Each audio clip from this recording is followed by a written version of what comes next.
Okey, bismillahirrahmanirrahim. Ini adalah video ulang kaji bab pembahagian sel. Biologi tingkatan 4, bab 6 pembahagian sel. Kita akan membincangkan latihan soalan praktis sumatif 6. Okey. Now, dalam pembahagian sel ni, kita akan membincangkan mengenai apa? Kita ada satu topik yang dinamakan sebagai pembahagian sel. Pembahagian sel ni sebenarnya ada dua jenis.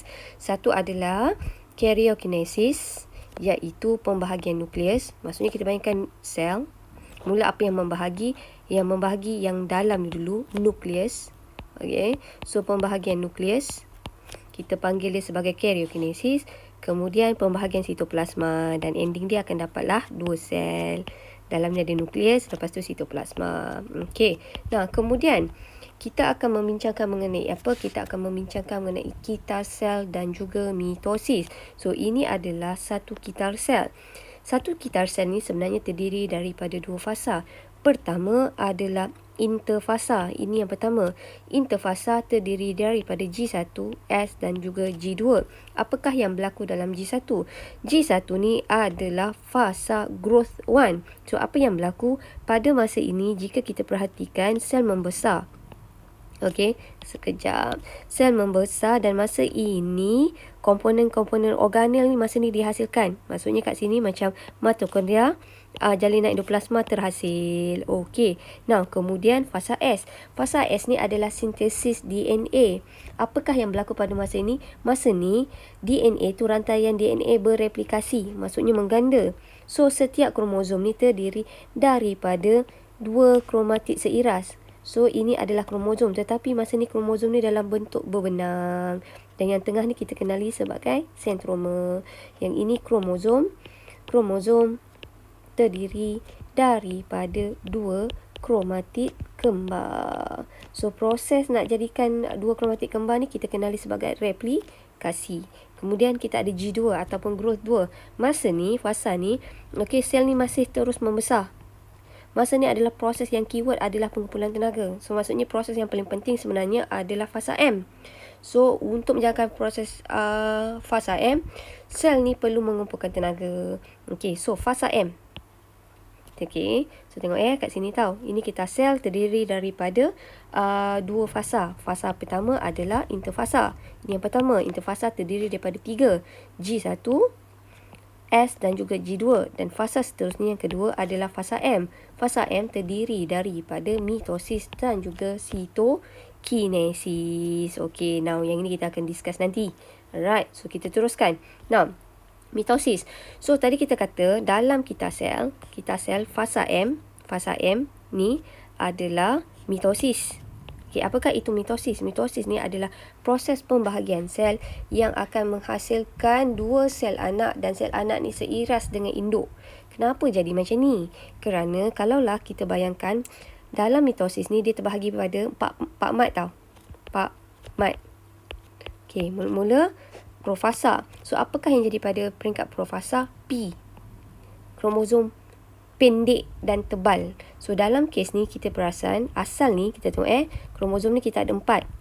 Okey, 1, 2, 3, 4. Okey, profasa adalah satu fasa, kromosom tu pendek, tebal. Okey, so pendek tebal ni siapa? Kromosom. Dan pada fasa ni, sentriol ni menghasilkan gentian gelendung. Tapi gentian gelendung belum sempurna. Ni adalah GG, gentian gelendung. So, siapa yang menghasilkan gentian gelendung? Sentriol. Okey, kemudian fasa kedua. Fasa yang kedua adalah M. Metafasa, menyusun dekat middle. Menyusun kromosom, menyusun di middle. Dalam kes ni, middle ni adalah sata khatulistiwa. Menyusun di sata khatulistiwa. So, macam mana kromosom ni boleh menyusun di sata khatulistiwa? Adalah gentian gelendung. Gentian gelendung ni yang menarik, yang tarik kromosom menyusun di sata khatulistiwa. Okey, selepas metafasa 4 mat, anafasa asing. Asing ke kutub bertentangan. So, kromosom ni akan putus. Kenapa? Masa ni Sentroma ni putus. Sentroma putus. Menyebabkan yang bergerak ke kutub bertentangan adalah kromatid kembar. Okey, ini kromatid kembar. Dia bergerak ke kutub bertentangan. Kromatid kembar bergerak ke kutub bertentangan. Macam mana kromatid ni boleh bergerak ke kutub bertentangan? Disebabkan oleh GG ni, gentian gelendong. GG, gentian gelendong. Okey, gentian gelendong. Oh, okey. Right, lepas anafasa, ini yang ketiga, ana. Okey, proses yang seterusnya adalah telofasa dan sitokinesis. Telofasa dan sitokinesis ni berlaku serentak. Masa telofasa, okey, kita tengok dah ada 2 sel. Okey, masa ni GG tak ada. Yang ada membran nukleus. Okey, tapi masa ni kita belum cakap 2 sel sebab sitokinesis tidak berlaku. So, telofasa dan sitokinesis berlaku serentak. Okey, so kalau awak nampak ini adalah telofasa. Kalau membran mencurut di tengah ni, ini adalah sitokinesis. Alright. So, dia akan mencurut ke tengah. So, akhirnya dia akan dapat 2 sel anak. So, apakah itu mitosis? Mitosis adalah proses pembahagian sel yang hasilkan berapa sel anak? Dia akan hasilkan 1, 2. Yang hasilkan 2 sel anak, dan setiap sel anak bilangan kromosom yang dalam ni tahu. 1, 2, 3, 4. Yang atas ni induk. Yang induk asalnya ada 4 kromosom. 4 kromosom. Yang ini pun ada 4 kromosom. So, oleh itu kita kata mitosis adalah proses pembahagian sel yang hasilkan 2 sel anak. Setiap sel anak bilangan kromosom sama dengan induk. Ataupun bahasa lain, bilangan kromosom sama dengan induk kita kenali sebagai diploid. Ataupun kita pakai simbol, kita kenali sebagai 2N. So, itu adalah mitosis. Mitosis adalah proses pembahagian sel yang menghasilkan 2 sel anak yang sama. 2 sel anak yang sama dengan induk. Dan setiap sel anak bilangan kromosomnya adalah diploid. Okey. Right. So, mitosis ni, satu aplikasi mitosis proses mitosis ni digunakan dalam pengklonan. Okey. So, pengklonan yang famous adalah pengklonan tumbuhan yang kita kenali sebagai kultur tisu. So, apakah yang berlaku dalam kultur tisu ni? Kita ambil mana-mana bahagian daripada tumbuhan ni. Okey. So, kita panggil dia explant. Explant tu kita bersihkan dia. Okey, dikenali sebagai disteril, dan kemudian kita masukkan dia. Ini adalah yang pertama, explant. Yang kedua, kita masukkan dia dalam medium berkultur yang mengandungi nutrien dan juga pertumbuhan. Explant, hormon pertumbuhan. Explant mula membahagi ataupun mitosis sebenarnya ni. Mitosis membentuk callus. Kemudian callus membahagi membentuk embrio. Dan embrio ni membahagi membentuk anak tumbuhan atau anak pokok. So, anak pokok ni dipindahkan ke tanah. So, proses ini melibatkan, kultur tisu ni banyak melibatkan mitosis. Maksudnya daripada explant membentuk callus ni mitosis. Daripada callus membentuk embrio juga mitosis. Daripada embrio jadi anak pokok juga mitosis. Dan kemudian bila dah jadi anak pokok dipindahkan ke tanah. So, ini adalah pengklonan dalam tumbuhan. Now, kita tengok meiosis. Meiosis ni tadi, meiosis ni, kepentingan meiosis sebenarnya adalah untuk menghasilkan gamet. Kalau mitosis, selainnya untuk pengklonan, kepentingan mitosis adalah untuk tambah bilangan sel atau ganti tisu yang rosak. Okey, katakanlah kalau untuk haiwan, ada serta haiwan macam cicak, itu pun dia menjalani mitosis. Ekor dia putus, tumbuh yang baru. Okey, now meiosis. Meiosis ni kita boleh bahagikan kepada 2. Meiosis 1 dan juga meiosis 2. Dalam meiosis 1, apakah yang berlaku? Yang berlaku adalah profasa 1, metafasa 1, anafasa 1 dan juga telofasa 1. Kalau meiosis 2, yang berlaku adalah profasa 2, metafasa 2, anafasa 2 dan juga telofasa 2. So, mula-mula apakah yang berlaku? Yang berlaku adalah profasa 1. So, dalam profasa 1, sama juga kromosom tu pendek dan tebal. Okey, tapi dia ada tambah sikit. Masa ni, kromosom ni berpasangan.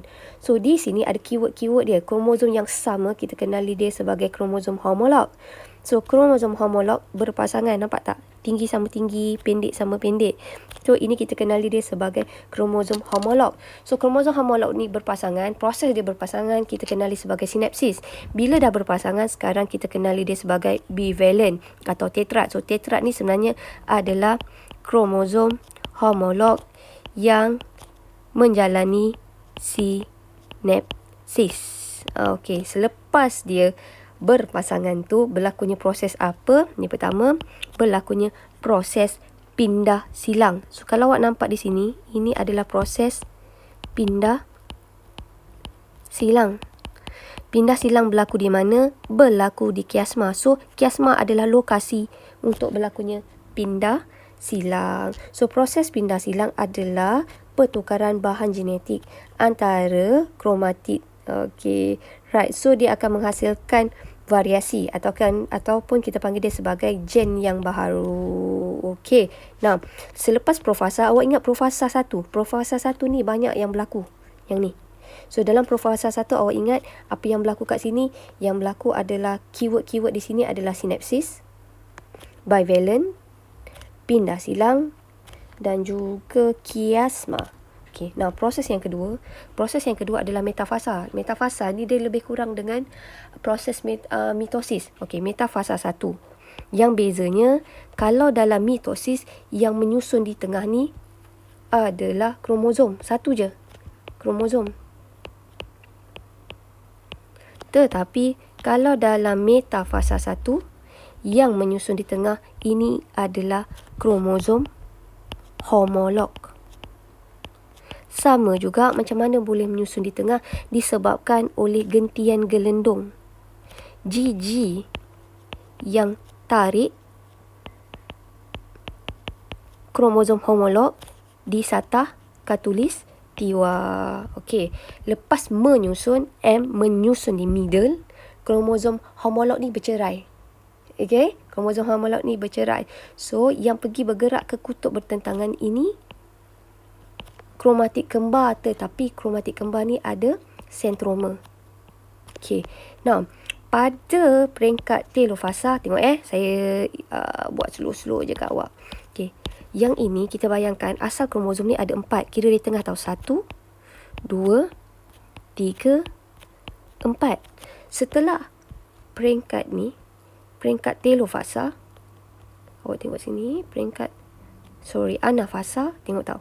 Yang bergerak ke kutub bertentangan dah jadi setiap ni, yang bergerak ke kutub bertentangan ada 1, 2, 1, 2. So, sekarang kita perasan bila peringkat telofasa, kromosom tu, bilangan kromosom dah jadi separuh. Yang asal 4, sekarang ada 2 sahaja, 2 kromosom. Ini pun sama, 2 kromosom. Dan kromosom ni tidak seiras, nampak tak? Satu panjang, satu pendek. Satu panjang, satu pendek. So, bila tiba di telofasa, kita nampak kat sini. Okey. Bilangan kromosom tu dah separuh. So, bilangan kromosom yang separuh, kita kenali sebagai haploid. Tetapi, sel anak yang terhasil baru 2. Okey. Sekejap. Okey. Sel anak yang terhasil baru 2. Kalau dalam peringkat meiosis adalah proses pembahagian sel yang menghasilkan 4 sel anak. So, akan mengalami meiosis seterusnya. Ini adalah peringkat meiosis 2. Dalam meiosis 2, peringkat ni, proses ni lebih kurang sama dengan mitosis. Okey, kenapa saya kata sama dengan mitosis? Sebab yang menyusun kat tengah ni adalah kromosom. Bukannya kromosom homolog, nampak tak yang susun kat tengah ni? Ini kita kenali dia sebagai kromosom. Kemudian peringkat seterusnya, ini adalah peringkat anafasa. So, dalam peringkat anafasa, kromatik kembar ni berpisah. Kenapa? Sebab masa ni sentroma putus. Okay. Now, kemudian peringkat seterusnya adalah peringkat telofasa 2. Dalam peringkat telofasa 2 dan juga sitokinesis, setiap ni akan menghasilkan 2. 1, 2, ini. Okay. 3, 4. So, meiosis adalah proses, kesimpulannya, meiosis adalah proses pembahagian sel yang hasilkan berapa? 4 sel anak dengan bilangan kromosom separuh daripada bilangan kromosom adalah separuh yang dikenali sebagai haploid, which is kita kenali dia sebagai huruf N, dan berbeza dengan induk sebab bahan genetik ni tadi berlaku pindah silang kan, berbeza dengan induk. So, contohnya adalah gamet. Alright. Okay. Right. So, okay, kita teruskan soalan. Okay. Now, okay, ada satu. Apa jadi kalau mitosis itu berlaku tidak terkawal? Mitosis tidak terkawal, dia akan menyebabkan menghasilkan satu ketumbuhan yang kita kenali sebagai tumor maligna. So, tumor maligna ni, tumor ni ada dua jenis. Satu, kalau dia tidak bahaya, kita panggil dia sebagai benigna. Okey, tapi dia tidak bahaya, tumor yang tidak bahaya. Satu lagi adalah tumor maligna. Tumor maligna ni adalah bahaya. Kenapa bahaya? Sebab tumor maligna ni adalah merupakan sel kanser. So, sel kanser ni adalah disebabkan oleh mitosis tidak terkawal, tetapi ia bahaya kerana sel kanser ni bersaing dengan, nampak tak ni? Dia bersaing dengan sel-sel bersebelahan untuk mendapatkan nutrien. Bila dia dah banyak, bilangan ni banyak, okey, sel kanser ni, dia boleh merebak ke badan yang lain, bahagian badan dengan lain. Dengan cara apa? Dia akan masuk ke dalam salur darah dan juga salur limfa, dan dia akan merebak ke sistem badan yang lain. Dia macam parasit. Okay. Alright. So, ini adalah kesan jika mitosis tidak terkawal. Okay. Apakah kesan jika meiosis ni berlaku tidak normal pula? Jika meiosis itu tadi adalah proses pembahagian sel yang menghasilkan bilangan kromosom separuh dengan induk. Contohnya kalau macam manusia, bilangan kromosom kita adalah 46. Jikalau berlakunya tidak normal, okey, kalau orang normal dia akan menghasilkan sperma ovum bilangan kromosomnya separuh, 23. Tetapi jika berlaku tak disjungsi, maksudnya kromosom itu gagal berpisah, kromatik kembar gagal berpisah, dia akan menghasilkan satu tu terlebih 1, 24, satu lagi adalah terkurang. Jika yang ini hasil daripada tak disjungsi masa anafasa, okey, anafasa. So, ini akan menyebabkan bila berlaku persenyawaan, dapatlah zygote ataupun anak yang ada terlebih 47. Jika kromosom tu yang lebih pada kromosom ke-21, kita kata kromosom ini menghidapi Down syndrome. So, Down syndrome adalah disebabkan individu itu ada kromosom 21-nya lebih. Kalau lain semua ada 2 je, sepasang. Tapi untuk Down syndrome ni dia terlebih 1. Okey, so kita teruskan latihan.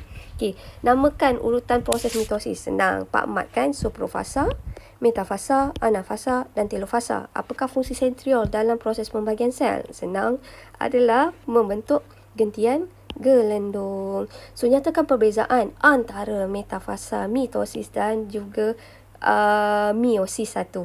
Okay, so saya tengok ambil bagi satu gambar. Ini paling senang. So, ini adalah perbezaan paling utama. Okay, now kalau awak nampak, dua-dua menyusun. Kalau kita nampak di sini, dua-dua menyusun di satah khatulistiwa. Okay, tetapi, okay, satah khatulistiwa ni. Tetapi di sini yang menyusun adalah kromosom.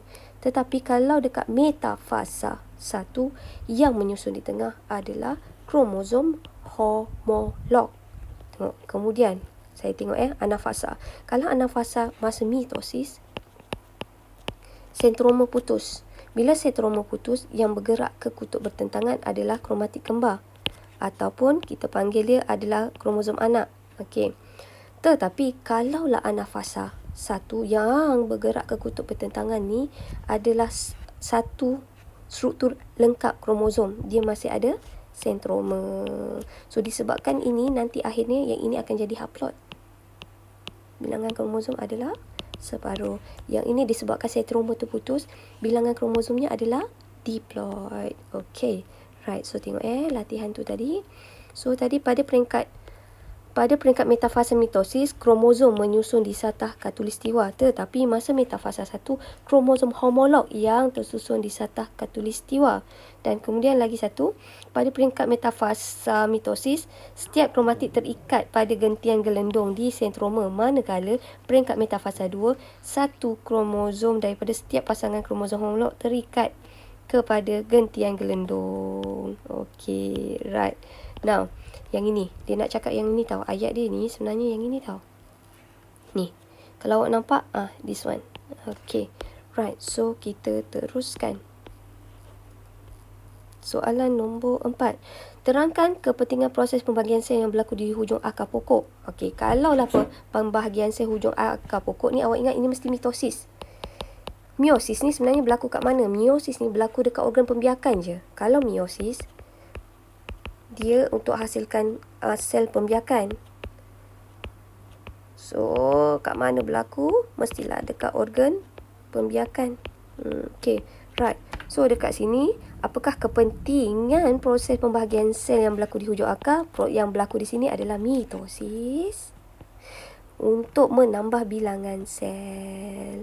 So, bila bilangan sel tu banyak, dia memanjangkan akar, so dapat menyerap lebih banyak air dan juga garam mineral. Okey, soalan nombor B. Seorang peladang ingin menghasilkan sebilangan besar pokok mangga baka baik dalam masa yang singkat. So, nyatakan apakah teknik ni? Teknik adalah kultur tisu. So, macam mana kita buat? Explant ni kita masukkan dalam medium steril yang mengandungi nutrien juga hormon pertumbuhan. Kemudian explant membahagi secara mitosis membentuk callus. Kemudian callus ni berkembang membentuk embrio ataupun anak pokok, lepas tu dipindahkan ke tanah. Okay, right. So, soalan nombor 5. Rajah 1 menunjukkan suatu sel yang berada dalam peringkat M. Ini adalah peringkat metafasa, kan?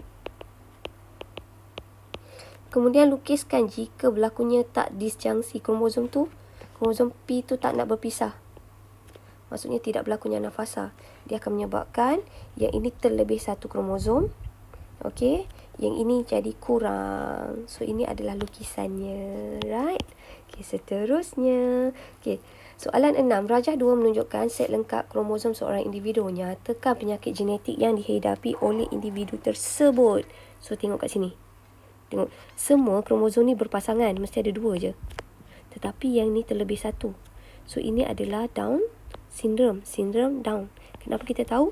Sebab kromosom nombor 21-nya terlebih satu. Disebabkan apa? Kromosom ini gagal berpisah akibat tak disjungsi yang berlaku semasa anafasa 1. Kenapa? Gentian gelendong gagal terbentuk. Okey, soalan nombor 7. Soalan nombor 7, sel kanser terbentuk selepas sel normal terdedah kepada faktor Y. Terangkan pembentukan sel kanser. So, sel kanser terbentuk disebabkan mutasi. Apakah itu mutasi? Mutasi adalah perubahan genetik yang berlaku secara spontan. So, bila berlaku secara spontan, dia akan menyebabkan mitosis tu berlaku tanpa kawal. Okey, so terangkan pembentukan kanser senang kata. Faktor Y ni, contohnya faktor Y adalah bahan kimia atau sinaran. So, faktor Y ni jika kena, maksudnya orang normal, sel dia normal, kena faktor Y, dia akan menyebabkan mutasi. Macam cerita X-Men lah. Tapi tak dapat superpower, kita dapat sakit. So, ini akan menyebabkan mutasi yang menyebabkan mitosis berlaku tidak terkawal. So, contoh faktor Y adalah sinaran ion bertenaga tinggi seperti sinaran X, sinaran gamma. Ataupun dalam rokok, kita ada bahan karsinogen. Okey, contoh bahan karsinogen adalah benzina dan juga karbon tetraklorida. Okey, now nyatakan 2 cara untuk mengelakkan perkembangan sel kanser. Dengan menghindarkan diri daripada sinaran radioaktif dan elak makanan yang mengandungi bahan karsinogen yang tinggi. Light. Okey, last sekali. Now, ini adalah soalan kehebat ni. Perkembangan dalam bidang kultur tisu tumbuhan telah membolehkan ahli sains Malaysia meningkatkan kualiti dan kuantiti satu tanaman. Para ahli sains di Malaysia telah berjaya mempatenkan produk yang disembur pada orkid bagi membantu mengatasi jangkitan yang disebabkan oleh virus. Cabang bioteknologi ini dikenali sebagai teknologi RNA interference. Okey, apa dia pendapat anda? Bolehkah teknologi semburan ini diguna pakai untuk organisma sebagai perlindungan daripada jangkitan penyakit?